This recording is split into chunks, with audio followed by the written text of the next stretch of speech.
queridos? Tem muitas pessoas de outros estados que são abençoados, né? Através das ministrações, daquilo que é feito aqui neste lugar para o Senhor.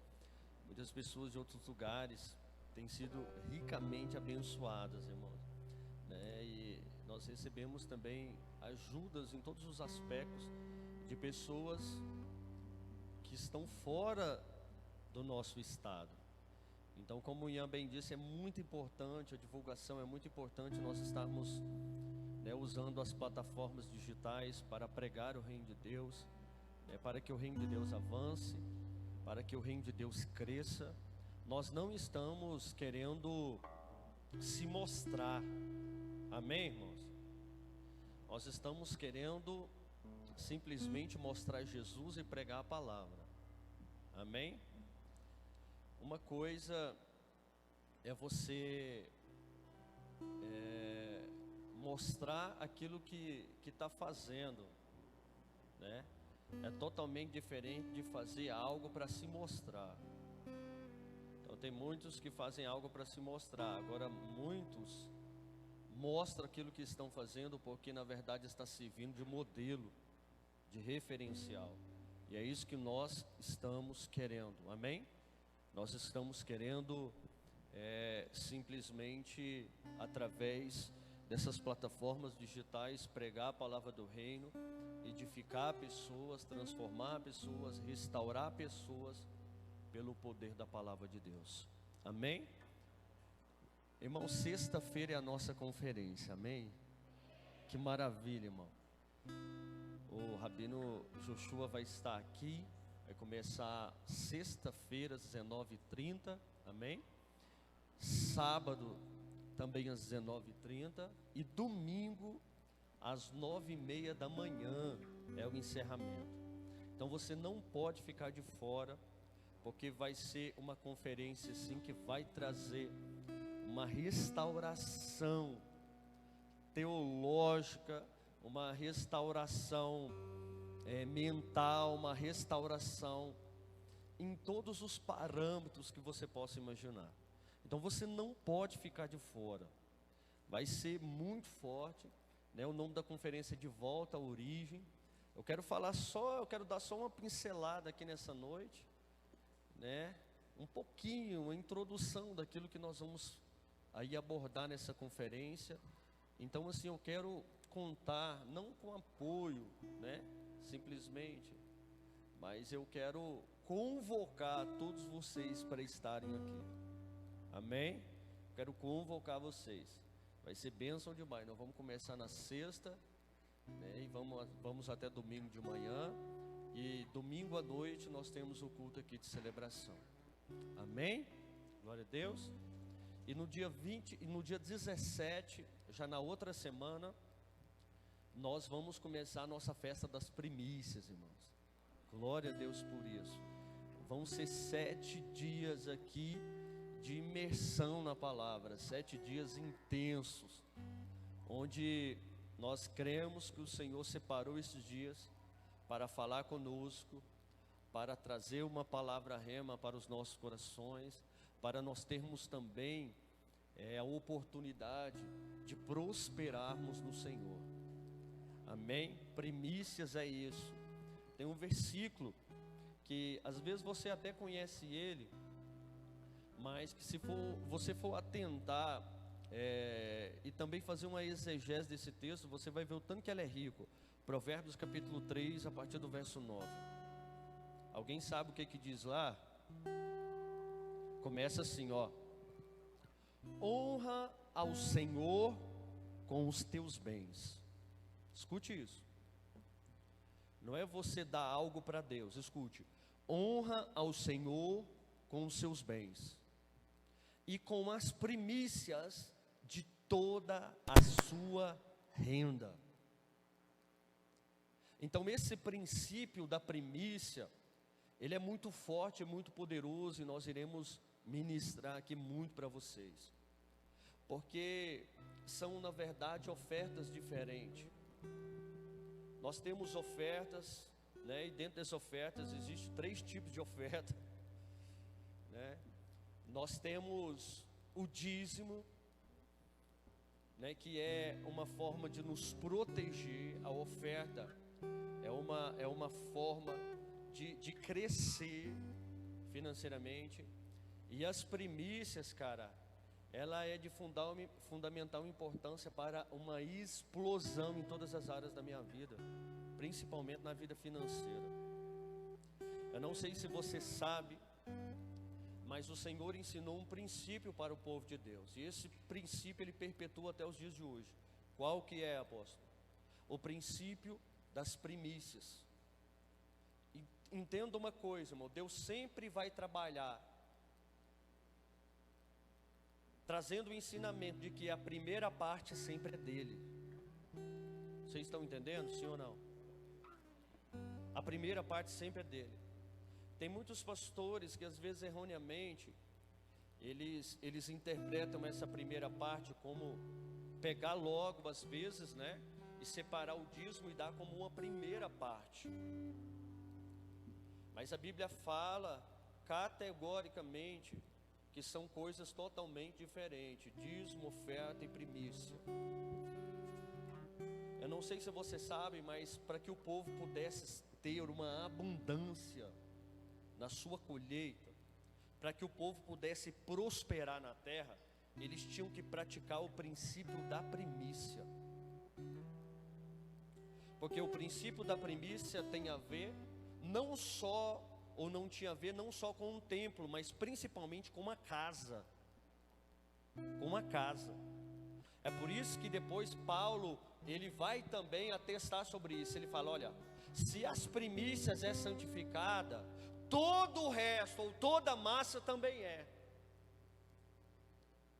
Então a primícia, ela na verdade, ela servia como um padrão, como um modelo, para que Deus pudesse prosperar e abençoar toda a colheita restante.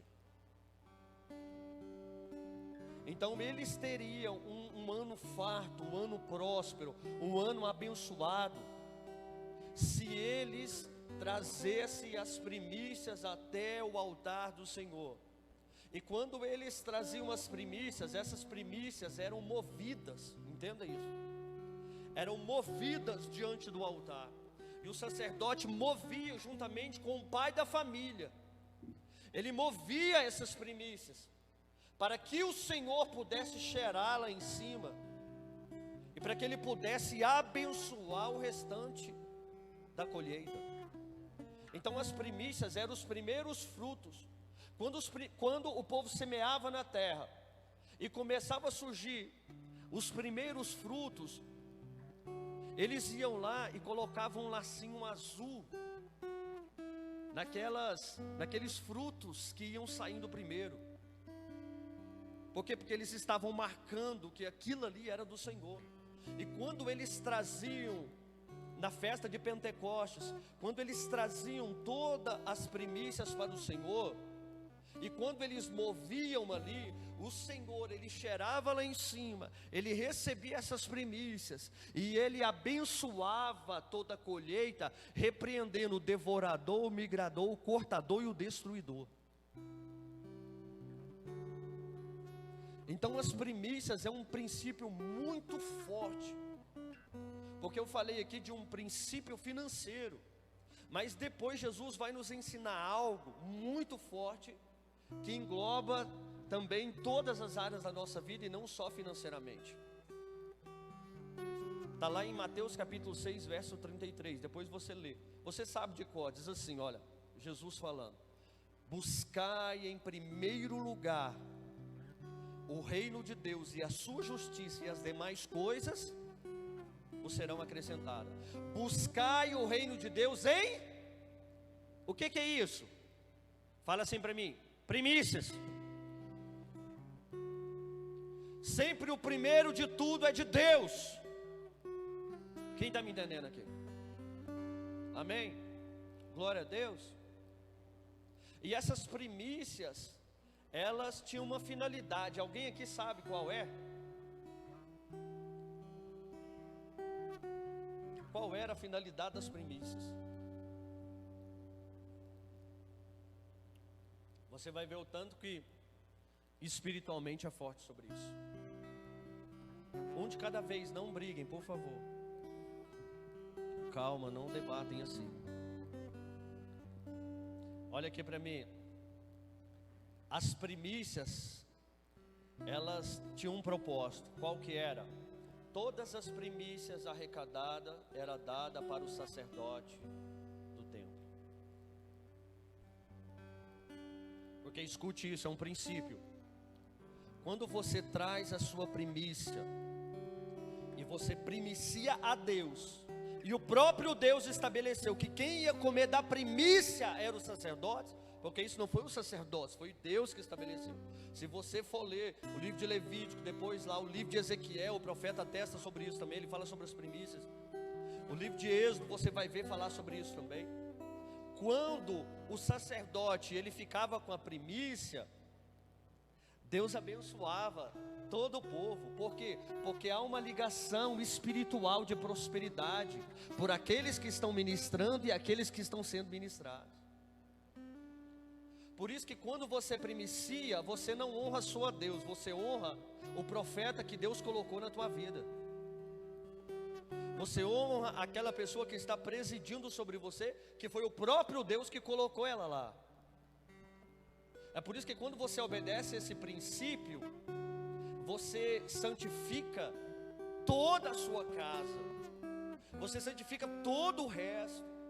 Por quê? Porque você está cuidando do representante que o Senhor colocou para prestar conta diante de Deus da tua vida e para ser um canal de Deus para te abençoar.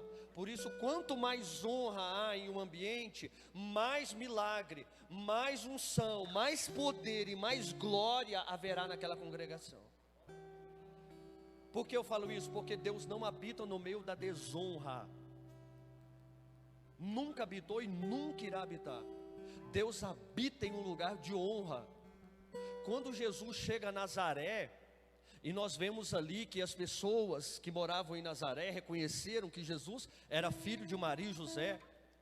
E eles começam a falar, mas aquele ali não é o carpinteiro, não é o filho do Zé, não é o filho da Maria.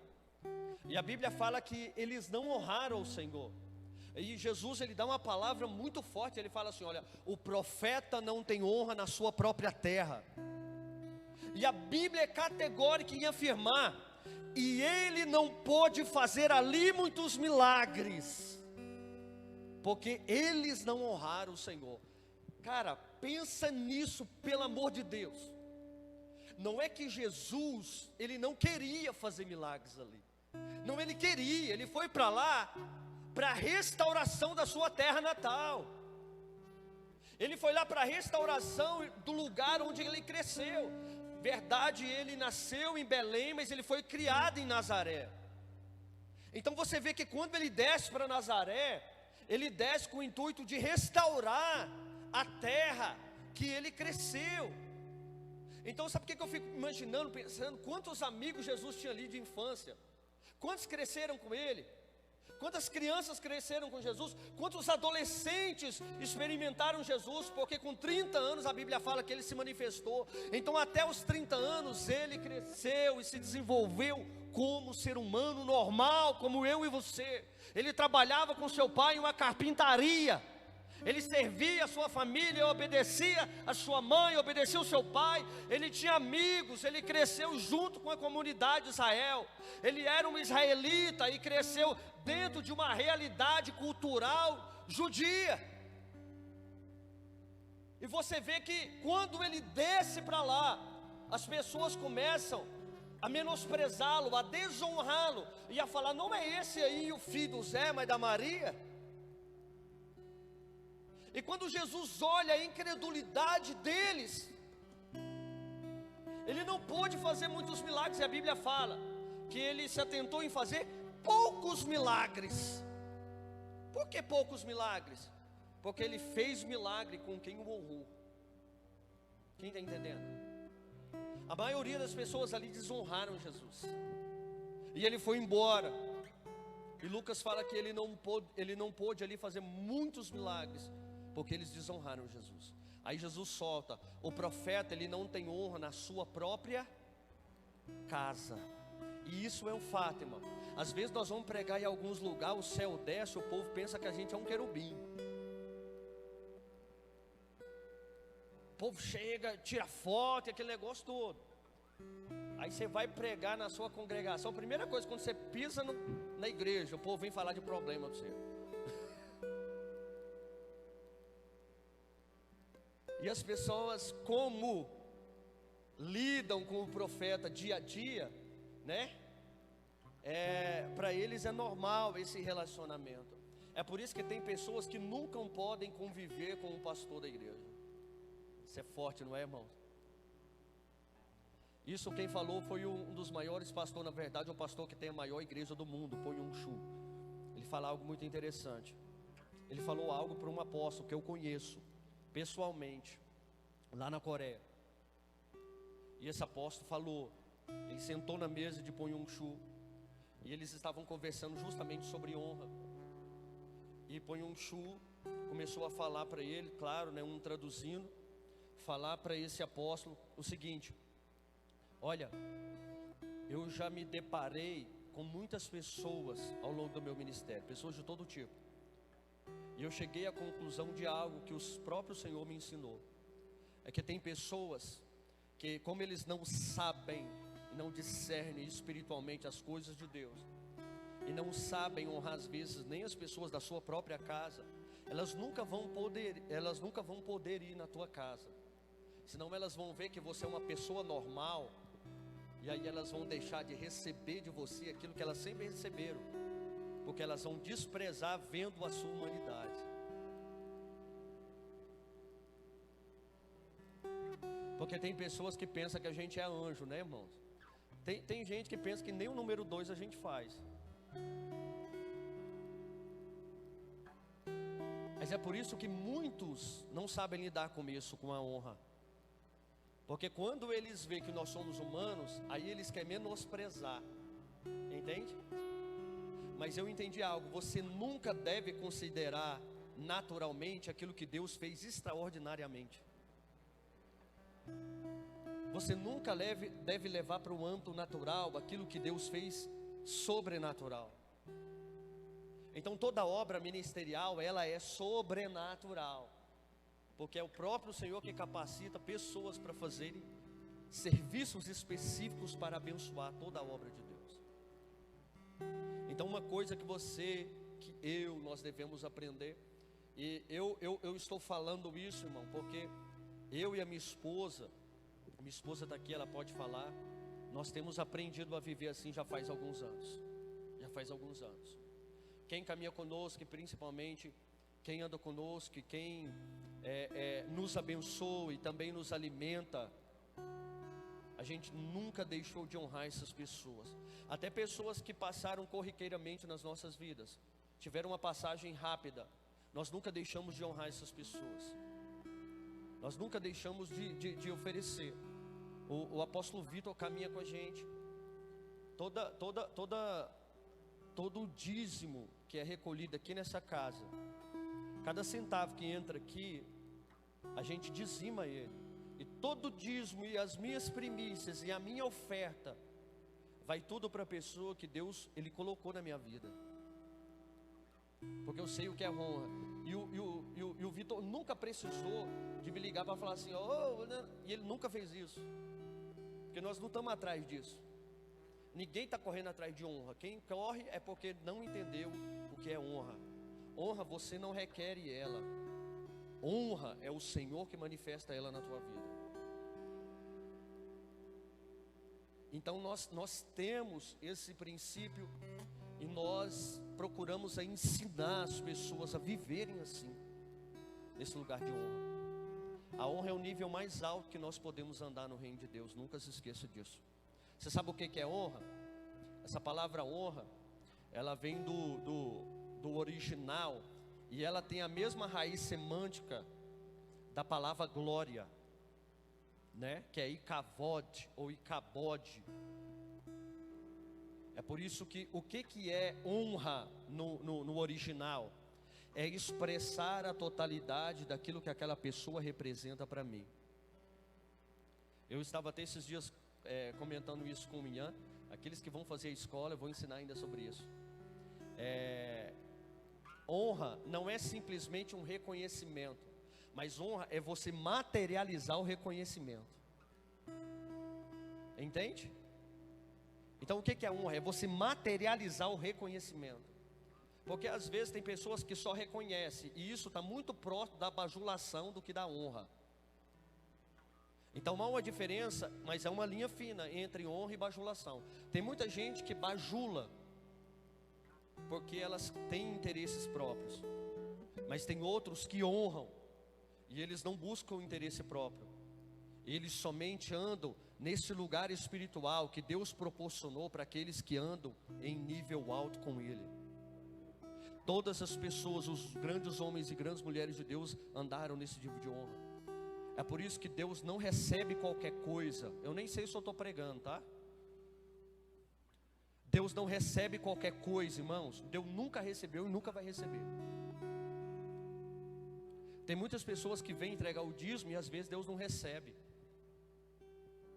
A oferta Deus não recebe, porque nunca teve a ver com Deus precisar de alguma coisa.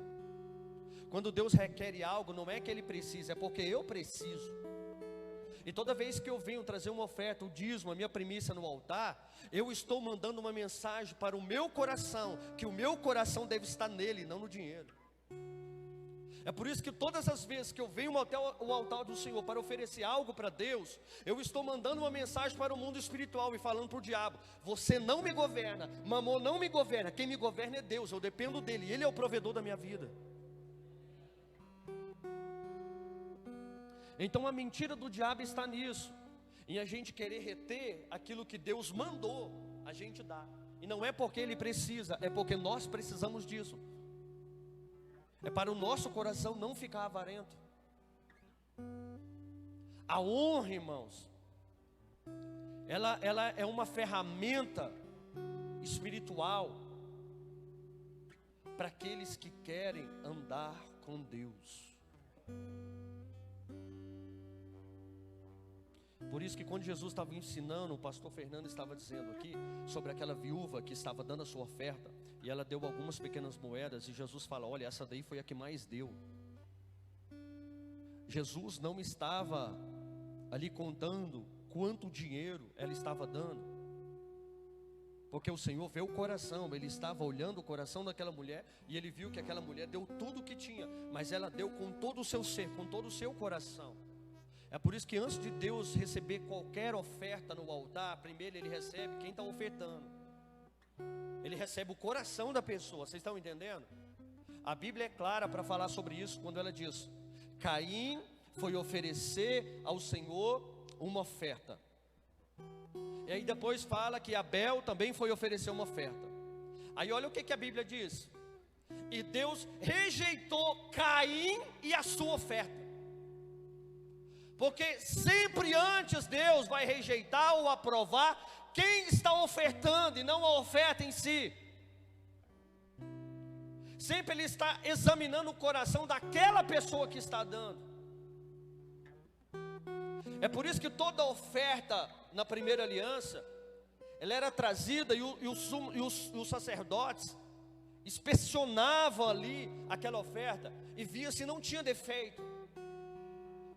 E aqueles que tinham defeito, eles não pegavam, porque o Senhor não aceita qualquer coisa. Isso é um princípio para nós espiritual. Mas essa oferta, ela condizia com a realidade de um coração endurecido, de pensar que Deus aceita qualquer coisa, estando eu de qualquer forma, ou de uma forma que eu penso que tem que ser, e não como Deus determinou que seja. Tudo, irmãos, entenda uma coisa: começa em Deus e termina em Deus. Se começa em Deus, é porque Deus quer uma pureza, Deus quer uma santidade em tudo aquilo que nós entregamos para Ele. Por isso que até aquilo que você faz para Deus, se não começa em Deus, Deus não recebe. Você pode estar fazendo coisas espetaculares, vislumbrantes aos olhos de todo mundo, mas às vezes Deus não está recebendo. Por quê? Porque não está começando nele. Deus só recebe aquilo que começa nele. Se o Espírito não estiver gerando isso, Ele não recebe. você só está aqui porque primeiro Ele te escolheu, meu filho. Quem está comigo? Eu já estou pregando. Você só está aqui porque Ele te escolheu. Não foi nós que escolhemos a Ele, foi Ele que nos escolheu. E nos designou para que nós possamos ir e dar frutos, e que esses frutos permaneçam. E às vezes nós servimos a Deus, e estamos nessa caminhada aqui na terra, como filhos e pertencentes dessa grande família, pensando que Deus está pegando boi, Deus está vindo na igreja, Deus está dando o meu dízimo, dando a minha oferta, dando a minha primícia, Deus está saindo da minha casa, deixando o conforto de tudo que eu tenho em casa, para vir em um lugar, ouvir um pastor chato pregar para mim. Não! No dia que você entender isso, que Deus não está pegando boi, nem os líderes estão pegando boi, que você está fazendo algo para Ele aqui na congregação, cara, você vai crescer assustadoramente. Porque eu entendi uma coisa com a minha vida: não há nada que eu faça que possa pelo menos chegar a 0,5% daquilo que Ele fez por mim. Eu posso fazer aos meus olhos a maior obra de todos os tempos, que vai ser ainda muito pequeno por tudo aquilo que Ele faz por mim todos os dias. Nós precisamos entender que Ele é o ar que nós respiramos, é o pão que nós alimentamos, é a roupa que nós vestimos, é a água que nós bebemos. Ele é tudo na nossa vida. Se nós estamos respirando, é porque Ele está dando esse ar. A Bíblia fala que é Ele que dá a vida, é Ele que tira, é Ele que enriquece, é Ele que empobrece. A Bíblia fala que tudo está no controle, nas mãos de Deus. Ele governa tudo e sobre tudo, e tem um controle de tudo nas suas mãos. E nós, irmãos, somos criaturas que foram feitas à imagem do Filho, querendo entrar dentro de um propósito que Ele escreveu sobre nós antes da fundação do mundo. Você precisa entender que a sua vida tem sentido se você começa a viver o propósito de Deus. Eu já falei muito isso daqui. Você sabe o que é a vida? A vida é a plataforma pela qual Deus aperfeiçoou o homem. Você está vivo porque Deus tem um propósito com você. E aqueles que morreram, Deus já não tinha mais propósito com eles. E quem está vivo? Deus continua tendo um propósito com você. É por isso que Ele fala: Deus é um Deus de Abraão, de Isaac e de Jacó. O próprio Jesus fala: Deus é um Deus de vivos e não de mortos. Quem está aqui?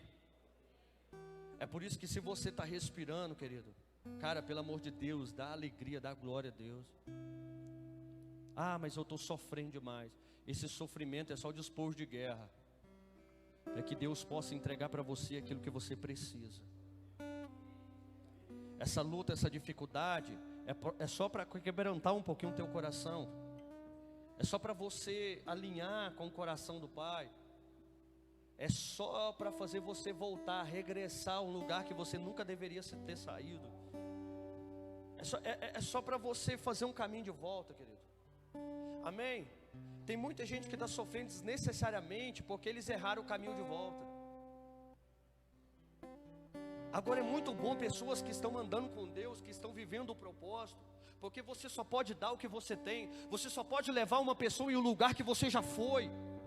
Então por isso que às vezes nós estamos querendo converter as pessoas e nós não conseguimos, principalmente aquelas que estão lá fora, porque às vezes eu quero passar uma realidade para essas pessoas que eu nem conheço. Eu quero fazer com que elas entendam coisas que nem eu entendi ainda, que nem eu consegui viver. Eu nunca vou conseguir isso, querido. Nunca, jamais. Por quê? Porque o reino é um reino espiritual que me governa de dentro para fora. Então primeiro é em mim, depois é através de mim. Sempre primeiro nunca se esqueça. Antes de olhar para fora e ver o erro de tudo, primeiro olhe para dentro e vê os seus. Senão você nunca vai ter autoridade para consertar aquilo que está fora. Porque você não vai ser um restaurador, você vai ser um encantador, você vai ser um invejador. Tem essa palavra no vocabulário? Não sei. Invejador vem do verbo invejar.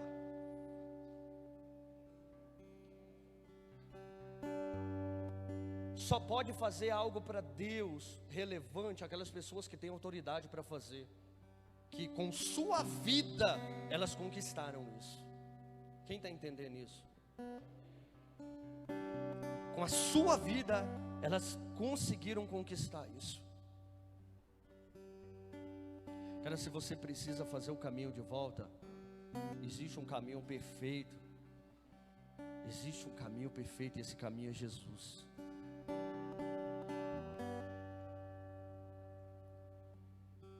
Um dos maiores problemas nossos é que nós nos enganamos muito. O diabo consegue nos enganar com muitas coisas.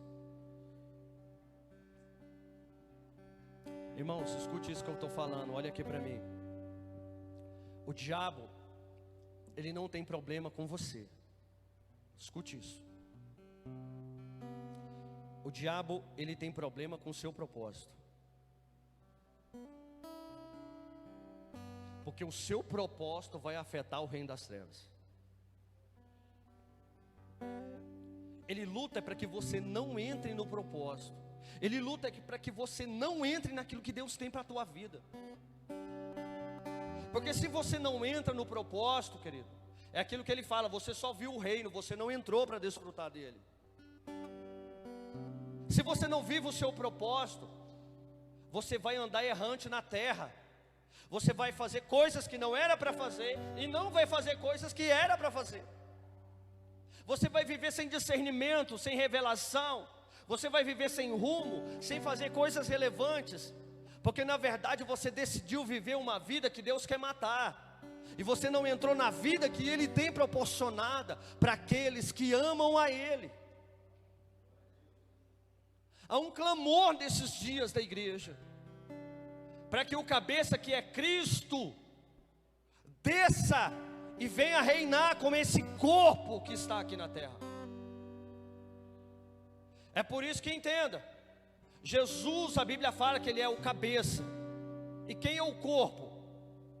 A igreja, nós. A cabeça é que direciona o corpo. Sim ou não? Mas é o corpo que tem que queimar e desejar apaixonantemente Ele.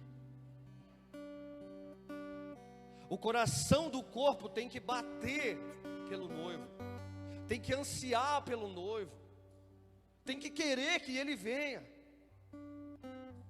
Porque senão nós vamos atrasar a volta do Messias. Nós vamos atrasar aquilo que Deus queria fazer em um tempo oportuno. Uma viagem que era para 3 dias, durou 40 anos por causa da incredulidade do coração deles. Muitas vezes nós não prosperamos na vida porque sempre estamos repetindo uma lição que Deus já queria que nós passássemos dela há muito tempo. Aí por isso que a gente fica sofrendo desnecessariamente. E quando a gente sofre desnecessariamente, a gente não tem força para viver o nosso propósito. A gente não tem força para viver aquilo que Deus tem para nós. Você acredita que Deus tem planos bons para você, sim ou não? Hã? Tem uma passagem que eu gosto muito, que vai retratando a essência de Deus. Eu é que sei, Deus falando, os pensamentos que tenho sobre vós, diz o Senhor, são pensamentos de paz e não de mal, para vos dar o fim que desejais. Então me invocareis, passareis a orar a mim, e eu vos ouvirei. Buscar-me-eis e me encontrareis, quando me buscardes de todo o vosso coração. Serei achado de vós, diz o Senhor, e farei mudar a vossa sorte. Sabe o que é isso, irmão? Deus nos alertando que Ele tem um plano, e que o plano dEle é bem melhor e bem maior do que o nosso. Irmãos, todo ser humano, ele tem que confessar e entender que o passado dele é um fracasso e uma desgraça. Você se assusta, né, quando eu falo isso, né? Aí talvez você fale assim: não, mas o meu passado foi até bom, eu fiz muita coisa boa, eu ganhei muito dinheiro, eu fiz algumas coisas relevantes, eu fiz isso, eu fiz aquilo outro. Todo passado nosso é uma tragédia, porque nos arremete a Adão, e a vida de Adão é uma vida destruidora, é uma vida sem Deus, é uma vida sem salvação, é uma vida sem reino, é uma vida sem legado, sem identidade, é uma vida sem, na verdade, um rumo. E por isso que todo passado ele é ruim, porque ele sempre vai nos arremeter a Adão. E por isso que a Bíblia também é categórica em reafirmar que Ele morreu por nós. E quando nós somos batizados no batismo da sua morte, nós morremos ali para tudo aquilo.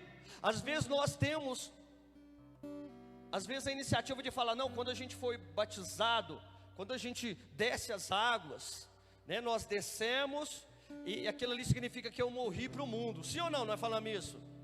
Olha aqui, você não morreu só para o mundo, você morreu para você mesmo. Não foi só o mundo, foi você mesmo. E teve muitas pessoas, e tem muitas pessoas que até hoje não entendeu isso. Cara, você pode ter uma vida, escute isso, aparentemente muito boa, muito relevante, muito vislumbrante, muito sensacional, espetacular, extraordinário, aos olhos do mundo, aos olhos do homem. Mas às vezes para Deus, a vida de muitos é um fracasso. Porque o olhar clínico de Deus não é o mesmo olhar clínico do homem. Deus enxerga de uma forma e o homem enxerga de outra forma. Para que você tenha sucesso na sua caminhada aqui na terra, você vai ter que pegar a visão de Deus e caminhar nela. Senão você não vai conseguir viver uma vida relevante, uma vida de vitória, uma vida de sucesso. Vai ser essa vidinha mais ou menos toda a vida. Quem está entendendo isso aqui? Pega a visão de Deus e coloca ela no seu espírito e caminhe. Entenda aquilo que Ele tem para você, por favor. O diabo sempre vai propor uma individualização. Você dá conta de viver sem Deus, você vai conhecer a Deus como Ele, conhecedor do bem e do mal. Você vai começar a enxergar da sua forma, do seu jeito. Sendo que o homem tinha tudo, ele não precisava de mais nada. Você entende isso, irmão? O maior problema nosso é esse. É a gente pensar que a gente precisa de alguma coisa, onde Ele já nos disse que nós já temos tudo.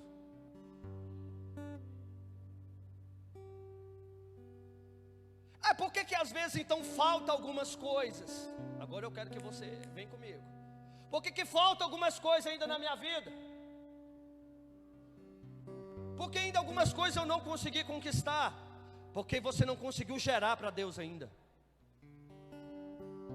Porque você não conseguiu fazer o caminho de volta. Porque você não conseguiu ainda entrar no lugar que chama sala do trono. Tem muita gente que não conseguiu coisas ainda, que Deus já deu para elas, porque elas não estão sabendo voltar para a sua origem. Quem está aqui? Voltar para a sua Gênesis. Irmãos, quando a Bíblia fala que Deus nos fez a nossa imagem, conforme a nossa semelhança, cara, isso é muito louco, isso é muito violento, isso é muito verdadeiro. Você já parou para pensar o que é imagem e semelhança? Não, você nunca parou para pensar sobre isso, não, já? Fala a verdade. Eu vou repetir. E Deus fez o homem conforme a sua imagem, conforme a sua imagem, conforme a sua. Cara, isso é tão louco, que no livro da tradição dos judeus, a Talmud, os sábios eles dizem, e está escrito lá, que quando o Adão ele chegava perto de algum animal no Éden, até mesmo quando ele foi colocar nome a todos os animais, os próprios animais o reverenciavam pensando que ele era Deus. Tamanha luz e glória que resplandecia de Adão. E eu acredito plenamente nisso, porque quando você vê Moisés ficando 40 dias e 40 noites em cima do monte, quando ele desce, o rosto dele resplandecia, e as pessoas olhavam para ele e falavam: meu Deus, o que é isso? E ele colocava um véu no seu rosto, para que aquela luz não pudesse cegar as pessoas. Que é isso? Irmão, Deus quer nos levar a esse lugar. Há um retorno que nós precisamos fazer, e esse retorno é do Éden. O problema é que nós nos acostumamos muito a viver fora do Éden, e Deus está falando: chegou a hora de nós retornarmos, chegou a hora de fazer uma techuvá, chegou a hora de pegarmos o caminho de volta. E esse caminho foi Jesus que desceu, para que eu e você pudéssemos de novo voltar ao Pai, voltar à nossa origem, voltar ao padrão que Deus determinou para a humanidade.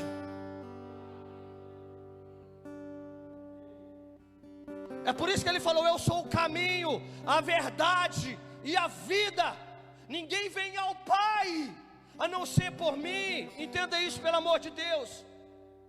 Todo ser humano precisa fazer um caminho de volta.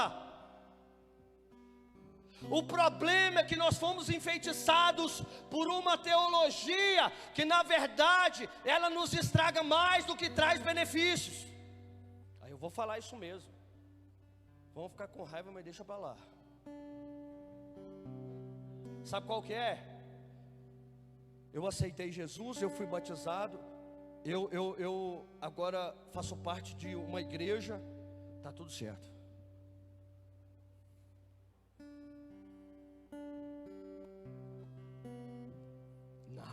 Não está tudo certo, meu filho. Você tem que entender que isso é só o começo do plano. Agora você tem que entender outra coisa também. Foi Ele que te escolheu e não foi você que escolheu Ele. Mas Ele não te obriga a voltar, é você que tem que fazer o caminho de volta. É você que tem que dispor o seu coração e falar: eu vou regressar, eu vou voltar. Eu não vou continuar vivendo do meu jeito, não. Eu vou ter que fazer um caminho de volta, de retorno para Deus. É por isso, irmãos, que a nossa casa, escute isso, a nossa casa não é os céus, a nossa casa é o Pai.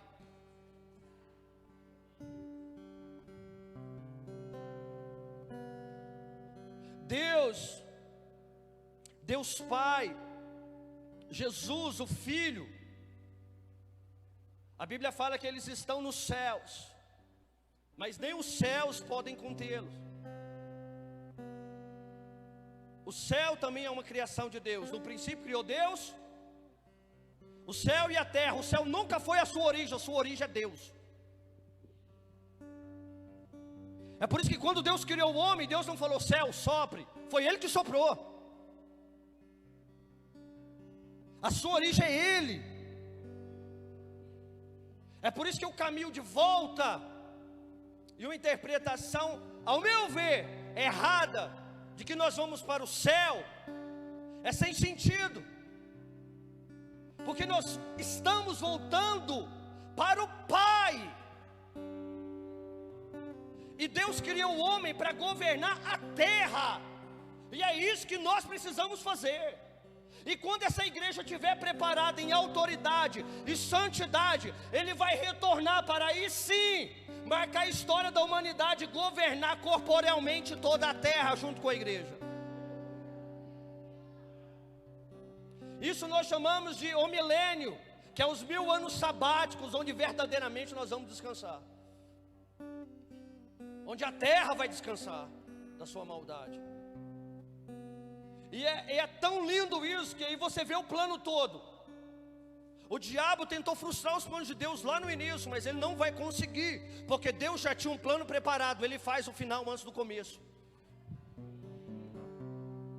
Qual que é o final? É ele mostrar para o diabo que ele vai ser acorrentado, e Jesus, o último Adão, ele vai vir e vai governar a terra junto com os crentes que entenderam sobre reino e autoridade.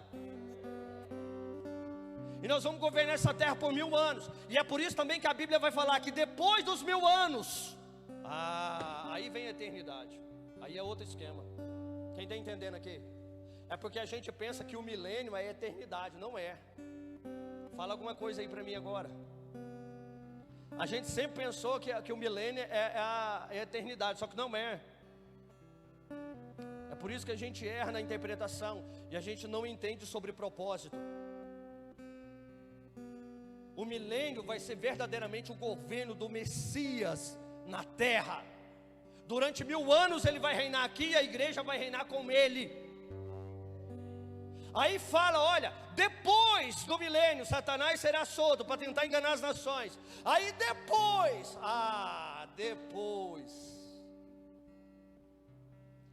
o Senhor vai fazer o julgamento dos seres humanos, dos ímpios e dos anjos caídos. E a Bíblia fala que o inferno vai ser lançado no lago de fogo e enxofre. E aí ele fala, e terá novos céus e nova terra. E aí sim, a nova Jerusalém, que ela está nos céus, ela vai descer. E aí nós viveremos a eternidade com Ele. E a Bíblia também fala, e ali não haverá mais morte, mais pranto, mais dor. O Senhor enxugará dos seus olhos toda lágrima, porque você conseguiu vencer as primeiras dispensações, e agora vem o tempo novo do Senhor. Isso é muito lindo, cara. Esse sofrimento seu é muito momentâneo, muito passageiro, muito corriqueiro. Ele vai terminar, sabe por quê? Porque você tem que entender que você é eterno, é um ser eterno. O que a igreja precisa hoje é atrair a eternidade para o tempo, rasgar o tempo. Pensa só comigo. Nós vivemos no tempo, sim ou não? Sim ou não? Me ajuda. Sim, nós somos igreja, pessoas, seres humanos. Nós vivemos no tempo. Só que o Senhor não está atrelado ao tempo. Pare e pensa um pouco. Jesus, Ele está na eternidade, assim como o Pai.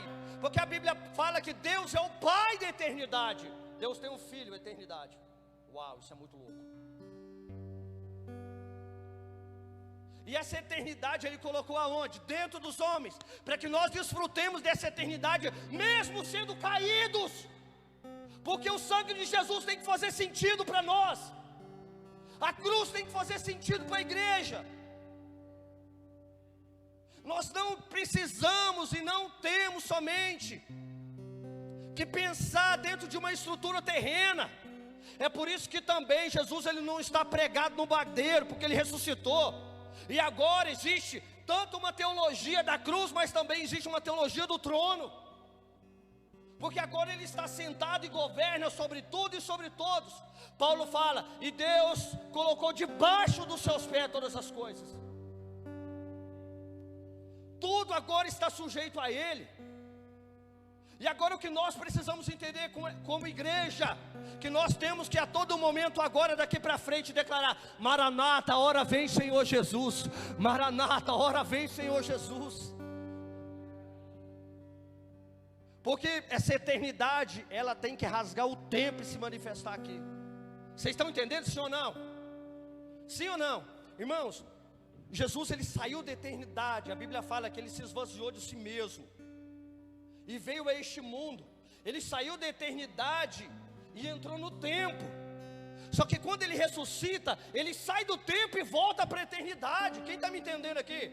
Para que depois Ele volte de novo e governe essa terra caída, porque o primeiro Adão não deu conta de abençoar todas as famílias da terra, mas o segundo Adão, que é Cristo, Ele vai abençoar todas as famílias da terra, e vai ser o modelo padrão que Deus deseja.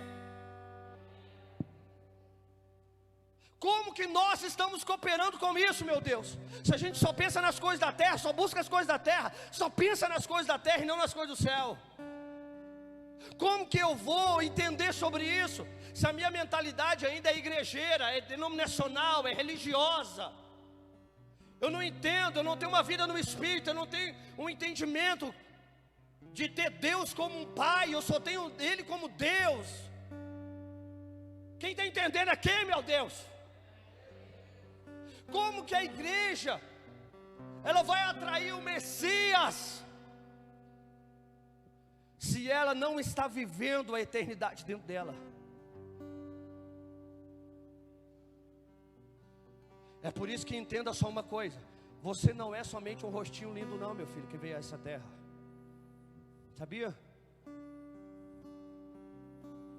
Efésios capítulo 1, a partir do verso 1, só que o verso 3 ele fala assim, ó: porque Ele nos elegeu nele, não foi no céu, Ele nos elegeu nele antes da fundação do mundo, para que fôssemos santos e irrepreensíveis em amor.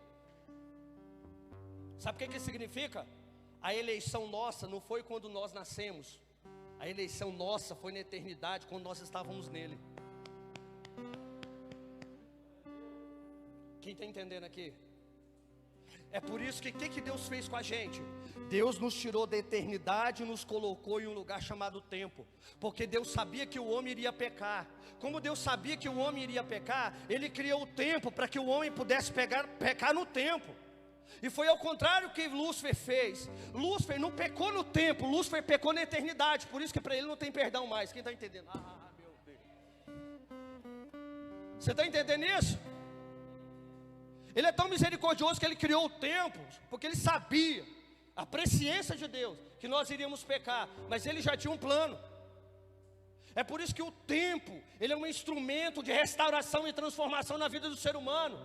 Mas a Bíblia fala que nós temos que andar remindo o tempo, porque nós não sabemos o dia de amanhã. Ele pode voltar para qualquer um de nós. Então o tempo está sendo uma plataforma de Deus para nos aperfeiçoar. Agora eu tenho que andar remindo o tempo, porque senão eu não vou entender a visitação de Deus sobre mim, sobre a minha casa, sobre a minha família, sobre a minha congregação, sobre a minha cidade, sobre a minha nação, sobre o mundo. O maior problema nosso é esse, não entendermos o tempo da visitação de Deus. Jesus falando sobre isso, cara, Ele fala algo muito louco. Ele fala o seguinte: sabem que eu comparo essa geração? As jovens que estão na praça, e a gente toca música e eles não dançam. A gente está celebrando e eles estão quietos. Lembra quando Jesus fala sobre isso? Ele estava comparando aquela geração, porque aquela geração não entendeu o tempo da visitação de Deus. Então o maior problema da igreja é isso, é não estar entendendo o tempo que Deus está visitando a terra de uma maneira sobrenatural.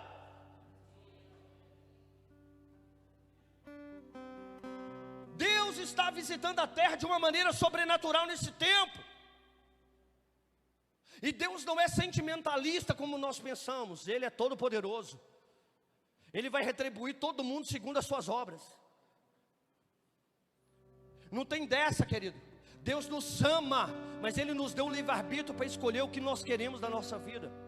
O maior problema é que nós ainda temos um pensamento, eu ia falar da religião, mas não vou falar. Um pensamento religioso, em que nós cremos que quando aquelas portas se abrem, você entrou na salvação do céu. Igreja não te salva, quem salva é Jesus, meu filho. A igreja ela te mostra o caminho, meu filho. A igreja ela te dá um norte. A igreja ela fala para você, é aqui, agora você vai se você quiser. Você vai se você quiser. Por isso que tem muita gente, irmão, que já conheceu, que já teve o primeiro suspiro por Jesus, mas depois tudo foi embora. A Bíblia chama essas pessoas e fala que elas é como um vento. É como uma casa construída na areia. É por isso que entenda só uma coisa: você não ganha a corrida quando dá a largada, você ganha a corrida quando você chega no final. O mais importante é como você vai terminar.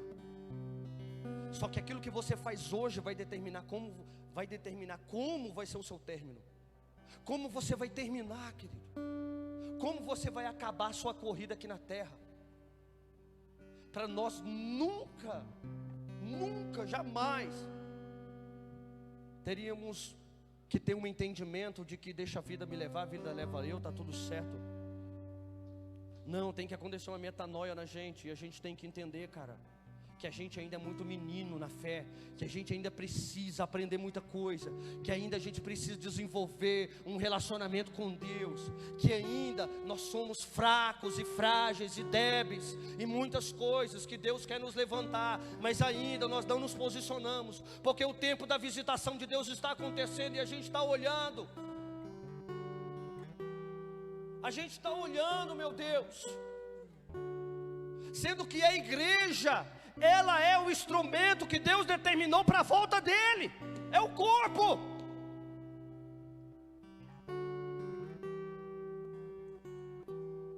Nós precisamos acordar, queridos. Quem está aqui nessa noite, abra a tua Bíblia aí, vou pregar. Atos 3, deixa eu só fundamentar.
Atos 3:19, Atos capítulo 3, verso 19.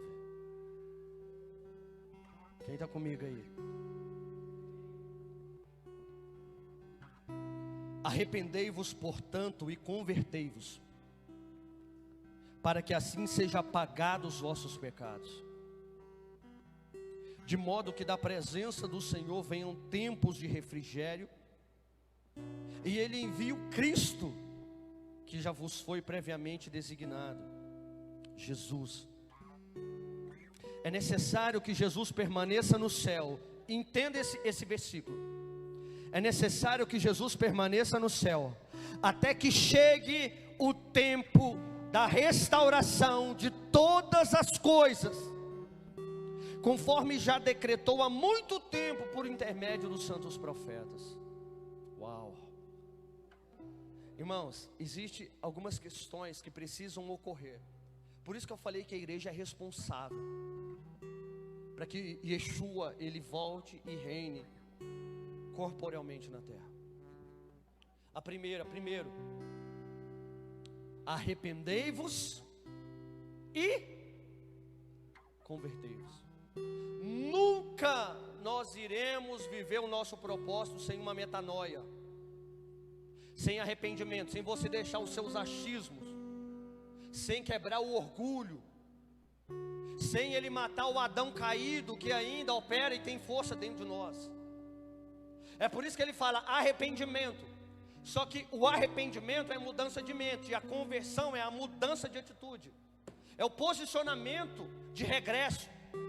É a pessoa que ela entendeu pela metanoia, pelo arrependimento, que ela agora precisa converter, voltando para Deus, voltando para o estado original, voltando para o jardim. Irmão, todo crente que ainda não tem relacionamento com Deus sente falta do jardim dentro dele. Por isso ele sente falta de algo que ele não sabe o que é. Ele está na igreja, ele está orando, ele está buscando, às vezes ele está até pregando, mas ele não tem uma vida relacional com Deus. Por isso ele sente algo dentro dele, que não está certo, alguma coisa está errada, mesmo fazendo coisas para Deus. Sabe o que é isso? É a falta do jardim, é a falta do lugar de delícia. É por isso, cara, que reino de Deus é diferente daquilo que muitos pensam. Reino de Deus é paz, é alegria no espírito. Reino de Deus, cara, é você sentir paz, é você sentir alegria, é a sua vida fazer sentido todas as vezes que você vai dormir e acorda no outro dia. É você ter um senso de responsabilidade. É você entender que você foi comprado e agora você está desenvolvendo a vida de Cristo aqui na terra. Cristo conta com você. Você não simplesmente nasceu para construir uma família, ou para ter um emprego, ou para conseguir uma casa, ou algumas coisas aqui na terra e depois morrer. Não, Deus tem um plano maravilhoso para você. E esse plano, ele não é só terreno, ele é eterno. E Deus é tão maravilhoso que ainda Ele dá para você desfrutar coisas dessa terra. Mas você precisa entender que isso não pode ser o seu foco, a sua essência, a sua prioridade. A sua prioridade é Ele. A sua prioridade tem que ser Ele. Você precisa entender que Ele tem que ser tudo na sua vida. Senão você sempre vai viver com um vazio aqui dentro. Mesmo sendo batizado, mesmo frequentando uma igreja, mesmo trabalhando para Deus, vai ter um vazio aqui, sabe por quê? Porque você não voltou para o jardim do relacionamento ainda. Você não voltou para este lugar que se chama propósito eterno de Deus. Existem muitos livros do céu, e um dos livros que existe lá é o livro da vida. E esse livro da vida é o livro que conta a história de todo ser humano que já pisou nessa terra. Fala assim, uau, isso é muito louco. E nesse livro, ele está escrito tudo. E sabe o que eu fico mais maravilhado? Porque quem anda em relacionamento com Deus, ele sabe que existe esse livro e ele consegue decodificar aquilo que foi escrito. Sabe como? Davi nos dá uma dica. Davi era muito doido, velho. Olha o que Davi fala.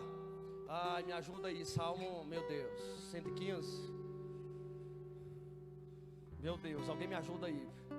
Mas olha o que diz, olha aqui para mim. Olha o que Davi fala. No teu livro escreveste sobre mim antes. Não, peraí. No teu livro escreveu sobre mim todos os meus dias, antes mesmo que um deles existisse. Uau! Isso é muito louco, isso é muito doido. Isso é para quem anda no propósito, querido. Davi conseguia ver. É por isso que eu gosto de andar com gente que toda hora tem déjà vu.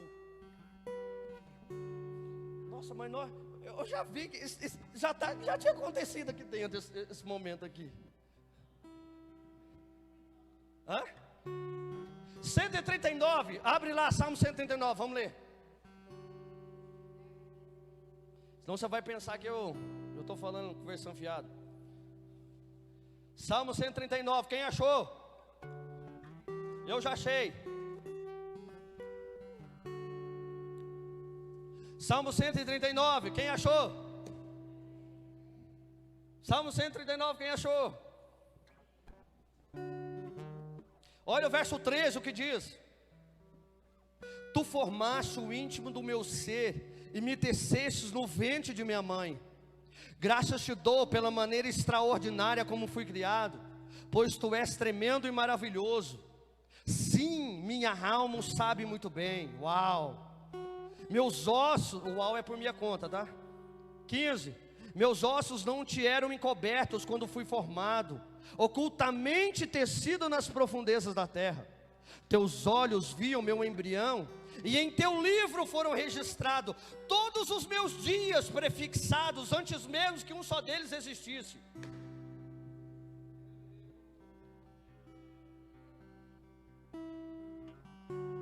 Você precisa se reconectar com a fonte, querido.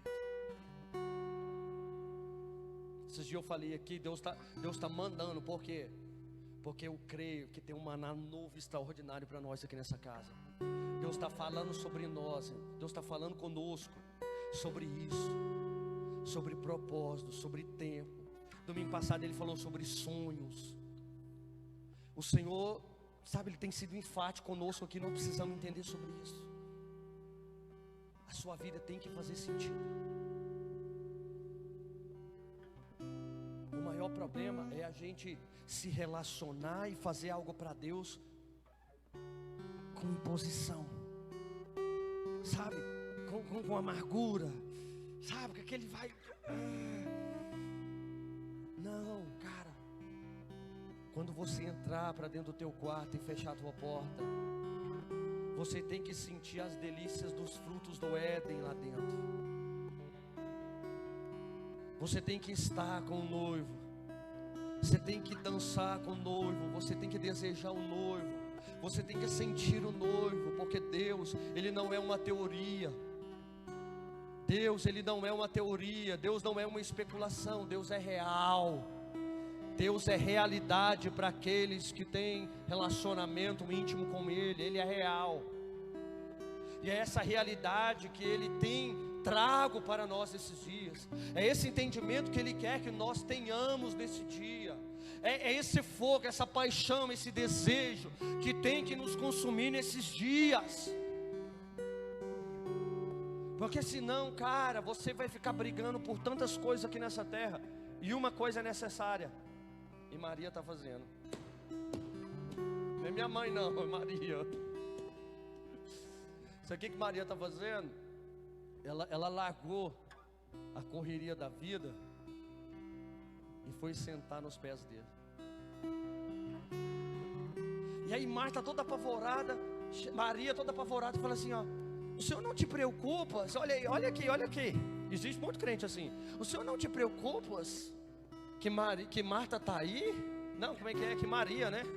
Que Maria está aí, vendo o Senhor falar, e eu estou aqui afadigada com o serviço. O que Jesus falou? Marta, você não entende, Marta. Você só pensa em serviço, Marta. Tá falando comigo agora. Você só pensa em trabalho, Marta. Você só fica afadigado com isso. Entenda que boa coisa ela está fazendo. E isso não lhe será tirado. Uau! Sabe o que o Senhor estava tentando mostrar para ele? Ou para ela? Que não é que ela não poderia trabalhar.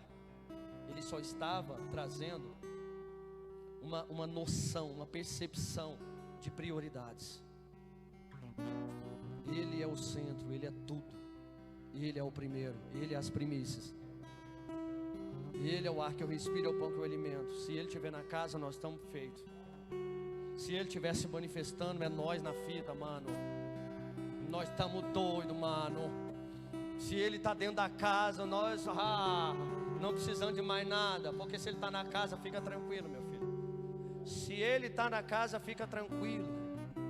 Viu? Você não vai faltar nada para você não, fica tranquilo. Até dos passarinhos Ele cuida.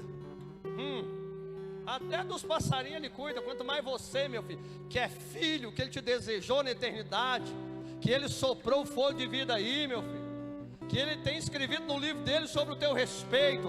O problema é que a gente faz tudo ao contrário daquilo que está escrito sobre nós. Você já não teve curiosidade de, no Espírito, ler esse livro? E se eu te falar que tem como? Vai falar que eu sou herege.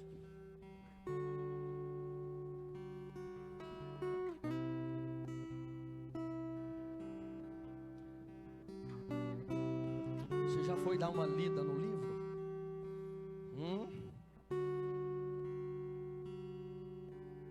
Irmãos, toda pessoa que está perdida é porque ela não teve um encontro. Escute isso. Toda pessoa que está perdida é porque ela nunca teve um encontro. Quando você se encontra, você nunca mais perde o caminho.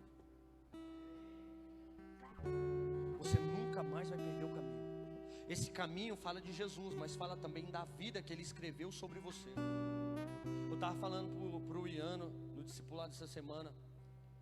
Você sabe o que é a Bíblia? É a carta apaixonada de um pai para um filho.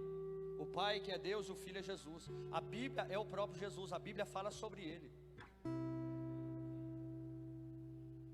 E essa carta apaixonada, ela passa na cruz para ter sentido. É por isso que Jesus na cruz, querido, entenda isso, por favor. Ele te concedeu salvação. Mas depois da cruz, Ele foi para o trono. E se você não tiver assentado com Ele nas regiões celestiais, Efésios capítulo 2, você nunca vai ter um senso de governo na tua vida, de reinado. Você só vai pensar em salvação e nunca em reino. Porque o reino é conquistado por esforço, é aquele que se esforçam se apoderam dele. Arrependei-vos e convertei-vos. Só que olha, há uma palavra aqui que ela determina ou antecede a volta de Yeshua. Sabe qual que é? Refrigério. Para que venham tempos de refrigério e Ele envie o Messias. Esse refrigério é muito lindo, irmão. Quem aqui está entendendo? Nós estamos vivendo luto, nós estamos vivendo luto, mas aqui está um refrigério.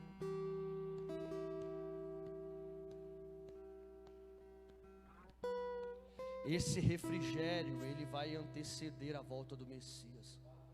A igreja, irmão, ela vai ficar num shalom tão violento, ela vai ficar numa paz em meio à guerra, tão violento, que vai ser um contraste.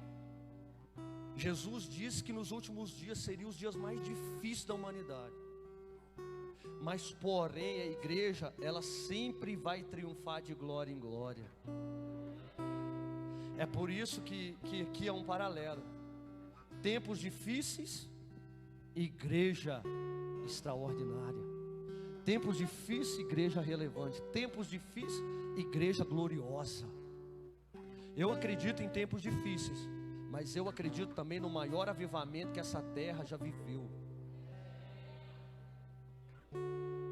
Já estão perseguindo a gente aqui no Brasil mesmo. Se prepare. Já está perseguindo aqui no Brasil. Vocês que estão acompanhando aí, viu o que aconteceu com a Ana Paula Valadão, o que está acontecendo. Daqui a pouco vocês vão ver. Escute o que eu estou falando. Nós vamos viver tempos difíceis. Mas por que o Senhor traz tempos difíceis? Porque ainda a igreja, ela não se posicionou como deveria. Porque a igreja, ela só cresce se tiver perseguição.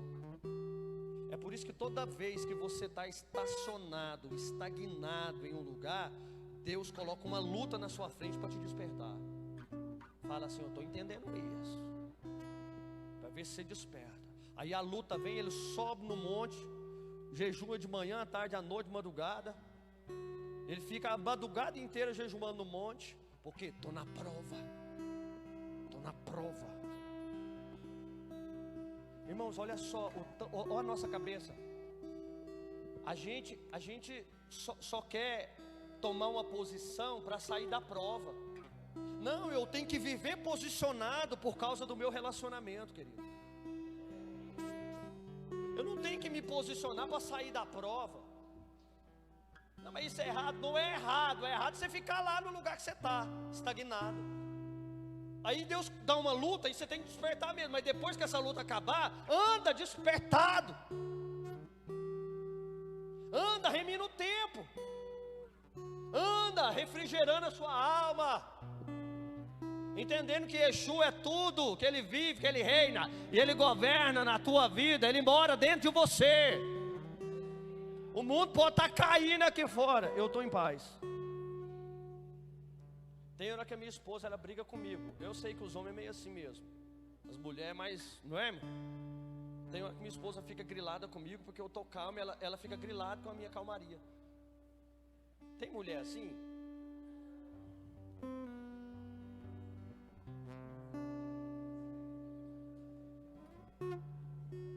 Fica nervoso, mas você é calmo, porque o mundo está caindo. Aleluia.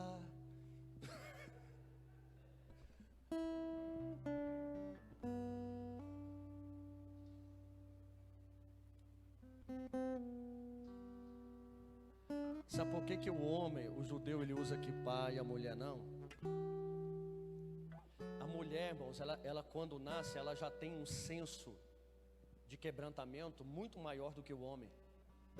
A mulher, de natureza, ela é mais quebrantada que o homem. Ela é mais sensível ao homem. O homem ele é mais rústico, né? O homem ele é mais cascudo, mas a mulher não. A mulher ela é mais... Mas a mulher tem alguns atributos, né, que o homem não tem.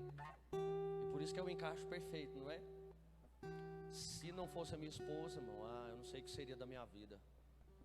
Dá um glória aí, pelo amor de Deus. Estou fazendo média aqui com ela agora.